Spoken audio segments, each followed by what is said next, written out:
Olá, povo de Deus, graça e paz. Diante de tanta confusão que esta pandemia tem causado no mundo inteiro, diante de tantas dúvidas, tanta insegurança, qual tem sido a postura do povo de Deus para ajudar a trazer luz para os que estão perdidos nas trevas da ignorância do mundo? O que temos feito como luz do mundo e sal da terra? Desde o início do ano estamos falando sobre o reino de Deus. E hoje vamos falar sobre o que é o reino de Deus, de acordo com o Evangelho de Jesus, segundo Marcos, capítulo 4, versículo 21 a 25, que diz assim a palavra do Senhor. Também lhes disse: vem porventura a candeia para ser posta debaixo do alqueire ou da cama? Não vem antes para ser colocada no velador? Pois nada está oculto senão para ser manifesto, e nada se faz escondido senão para ser revelado. Se alguém tem ouvidos para ouvir, ouça. Então lhes disse: atentai no que ouvis, com a medida com que tiverdes medido, vos medirão também, e ainda se vos acrescentará. Pois ao que tem se lhe dará, e ao que não tem, até o que tem lhe será tirado. Mais uma vez, Jesus conta uma parábola para ilustrar o reino de Deus. Sabemos que entender e visualizar o reino de Deus sem antes o próprio Jesus abrir os nossos olhos é impossível. Certa vez, Jesus estava exortando os seus discípulos sobre a falta de entendimento deles em relação ao reino. E ele disse: ainda não considerastes, nem compreendestes? Tendes o coração endurecido? Tendo olhos, não vedes, e tendo ouvidos, não ouvis? Marcos 8, 17 e 18. Então Jesus usa um milagre para explicar aos discípulos que seus olhos ainda não conseguiam enxergar o reino de Deus com clareza. A cura do cego de Betsaida é usada para ilustrar o que estava acontecendo com os discípulos em relação à visão do reino de Deus. Jesus cura aquele cego em duas etapas. A primeira, ele enxergava tudo embaçado. O texto diz que ele via homens como árvores. E na segunda etapa, a cura foi completa e ele passou a ver claramente. Marcos 8, 22 a 26. As palavras de Jesus tinham um objetivo: anunciar que o reino de Deus era chegado e que a exigência para entrar neste reino era o arrependimento. Este era o discurso de João Batista e de Jesus: arrependei-vos, pois é chegado o reino de Deus. Mas havia uma dificuldade muito grande das pessoas daquela época entender o que era o reino dos céus. Como este reino iria atuar no mundo e qual era o seu verdadeiro objetivo. Os judeus, eles esperavam um rei político, um poderoso homem de guerra. Mas Jesus, desde o início, deixou claro que este não era o seu objetivo.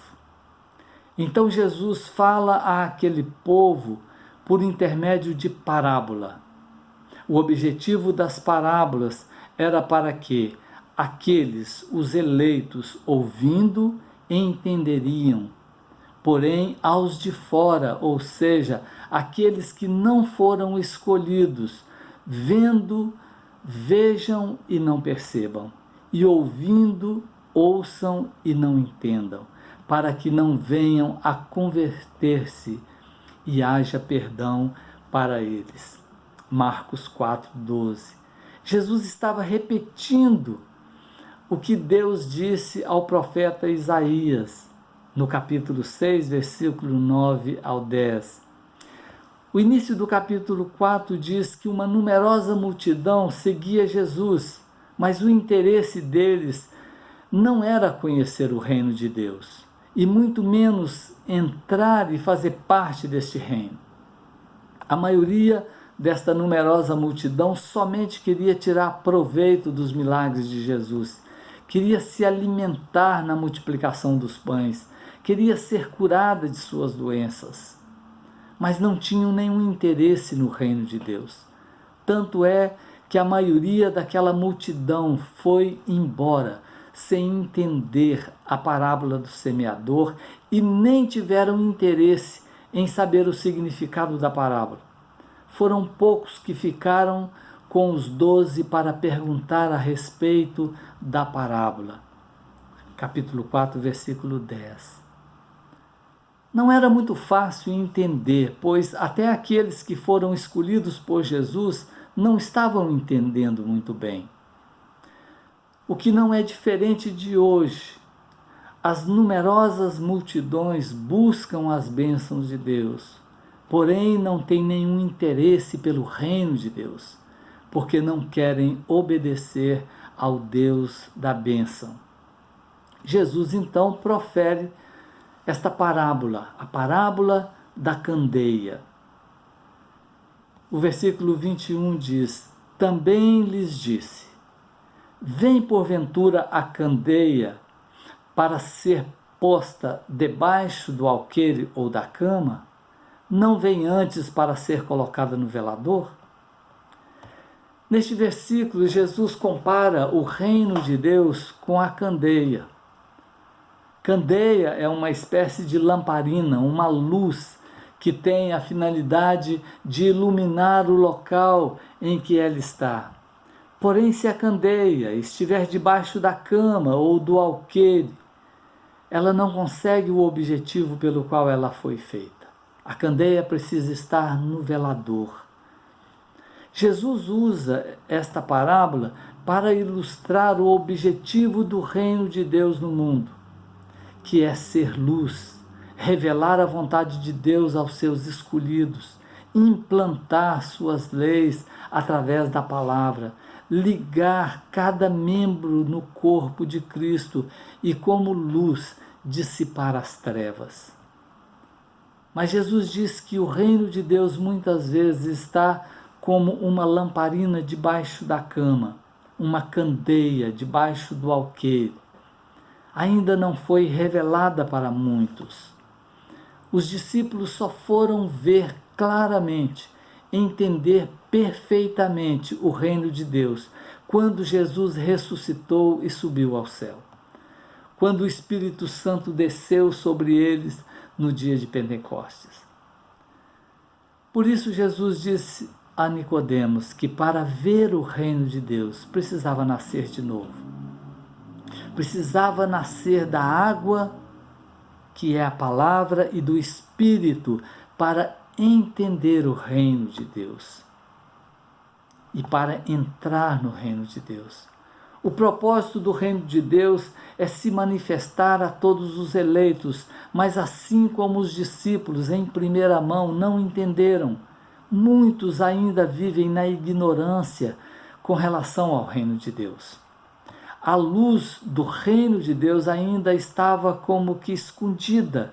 Somente Jesus tinha o total conhecimento do reino. Os discípulos ainda viam tudo meio embaçado. Mas um dia o reino de Deus seria totalmente revelado. O versículo 22 diz: pois nada está oculto senão para ser manifesto, e nada se faz escondido senão para ser revelado. Em Mateus, capítulo 10, versículo 24, Jesus diz aos discípulos: o que eu vos digo às escuras, dizei-o à plena luz. E o que se vos diz ao ouvido, clamai-o dos eirados. Depois do dia do Pentecostes, os discípulos pregavam o evangelho do reino, não só em Jerusalém, mas em toda a Judéia, Samaria e até os confins do mundo. Eles entenderam a mensagem do reino de Deus. Seus olhos foram abertos, se tornaram testemunhas de Jesus, registraram tudo o que temos hoje sobre o reinado de Cristo e a história da igreja. O apóstolo Paulo não só entendeu, como tornou claro para o mundo de sua época, assim como é claro para o mundo todo, de todos os tempos. O testemunho desses homens foi a causa da nossa conversão e de tantos quantos ainda ouvirão e crerão no Senhor Jesus Cristo. Hoje a pregação é clara e atingirá toda tribo, toda língua e nação, mas muitos terão os ouvidos tapados e não entenderão o evangelho do reino de Deus. O versículo 23 diz: se alguém tem ouvidos para ouvir, ouça. Pois haverá tempo em que não suportarão a sã doutrina. Pelo contrário, cercar-se-ão de mestres segundo as suas próprias cobiças, como que sentindo coceira nos ouvidos, e se recusarão a dar ouvidos à verdade, entregando-se às fábulas. 2 Timóteo 4, 3 e 4. Jesus chama a atenção dos discípulos para o entendimento do reino. O versículo 24 e o versículo 25, ele fala exatamente sobre esse entendimento. E ele diz assim: então lhes disse, atentai no que ouvis, com a medida com que tiverdes medido, vos medirão também, e ainda se vos acrescentará. Pois ao que tem se lhe dará, e ao que não tem, até o que tem lhe será tirado.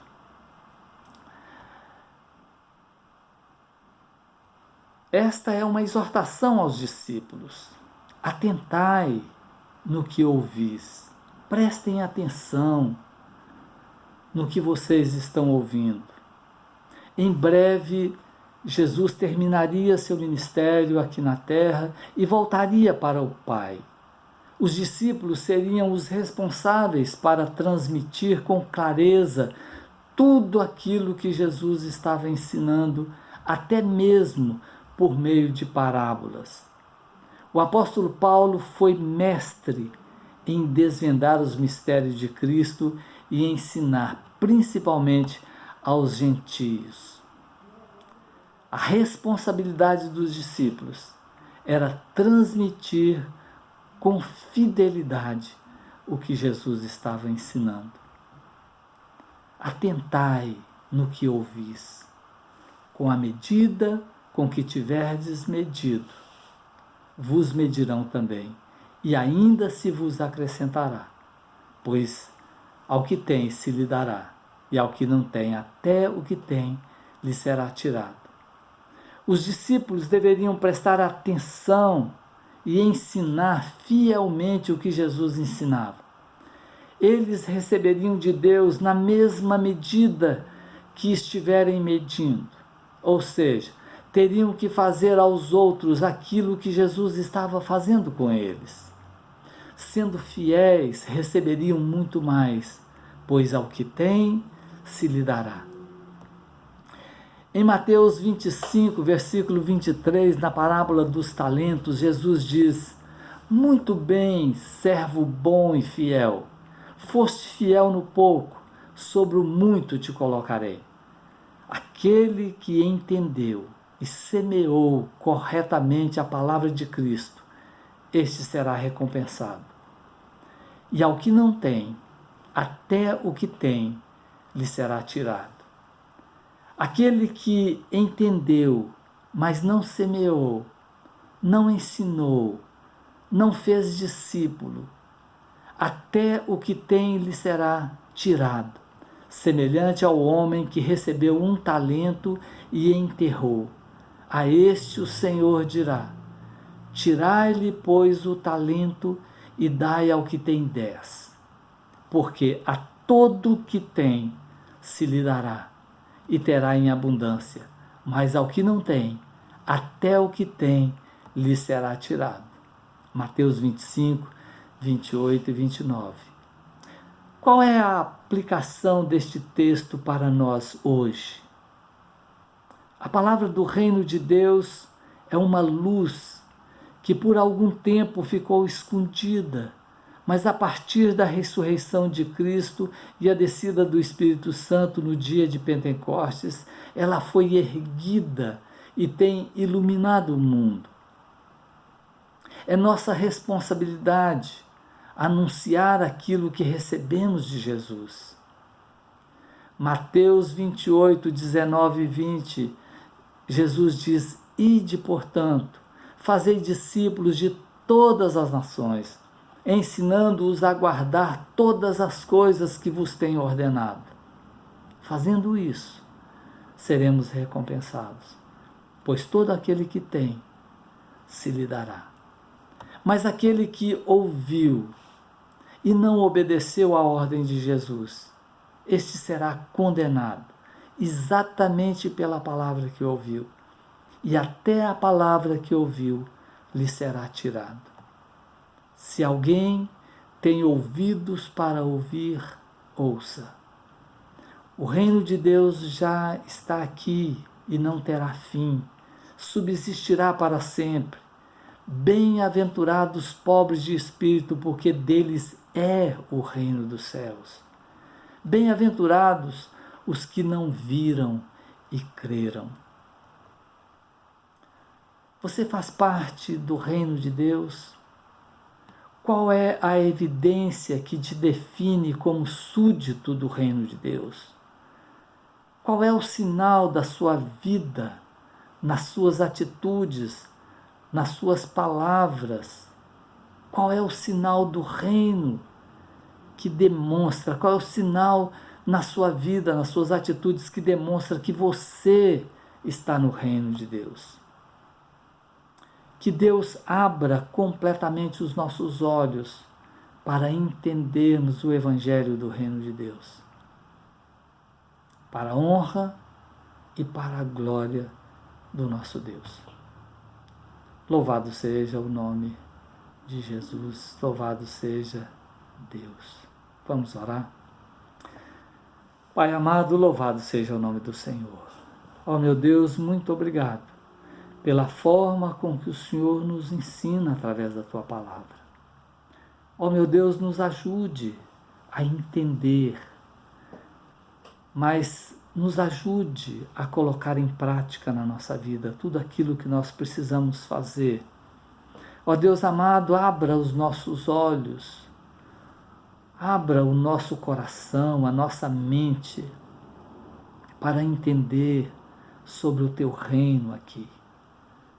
Ó Deus, e que nós possamos fazer diferença no mundo em que vivemos, que nós possamos trazer luz às trevas, que nós possamos, ó Pai, ser sal, sal da terra que dá sabor à vida das pessoas, e que nós possamos ser diferentes, e que possamos fazer diferença em todo lugar que nós estivermos.